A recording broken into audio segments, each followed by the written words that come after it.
ব্রহ্মাণ্ড কি এবং এটি কোথা থেকে এসেছে এবং এটি কিভাবে কাজ করে, এই প্রশ্নটি বিজ্ঞানীদের কাছে বিভিন্ন সময় ধরে বিচলিত করে আসছে। বিভিন্ন সময় বিভিন্ন বিজ্ঞানী এই ব্রহ্মাণ্ডের উপর থেকে বিভিন্ন রকম পর্দা ফাঁস করে।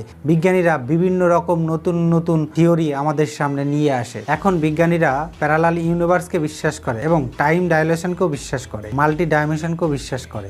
স্ট্রিং থিওরি অনুযায়ী বিজ্ঞানী বিশ্বাস করে যে 11টি ডাইমেনশন আছে এবং বিজ্ঞানী এটাও বিশ্বাস করে যে বিভিন্ন জায়গায় পৃথিবীর সময়ের গতি বিভিন্ন রকম হয়ে থাকে। কিন্তু বিজ্ঞানীরা এই খোঁজগুলি মাত্র কয়েকশো বছর আগে করেছে। কিন্তু যদি আমি আপনাদের কাছে বলে থাকি যে যত প্রাচীন আমাদের এই সনাতন ধর্ম, তত আধুনিক এই ধর্মের বিজ্ঞান। প্রাচীন হিন্দু গ্রন্থে এই ইউনিভার্সের সম্পর্কে যে তথ্য আমাদের দিয়ে গেছে তা আজ বিজ্ঞান বিশ্বাস করছে। আমরা প্রাচীন গ্রন্থে লেখা বিষয়গুলিকে শুধুমাত্র ম্যাথোলজির কাহিনী হিসেবে বিশ্বাস করি, কিন্তু আসলে সেটি নয়। কিন্তু সত্যি হলো এটাই যে আমাদের ওই প্রাচীন ধর্মগ্রন্থে যে তথ্য দেওয়া রয়েছে তাতে ব্রহ্মাণ্ডের মূল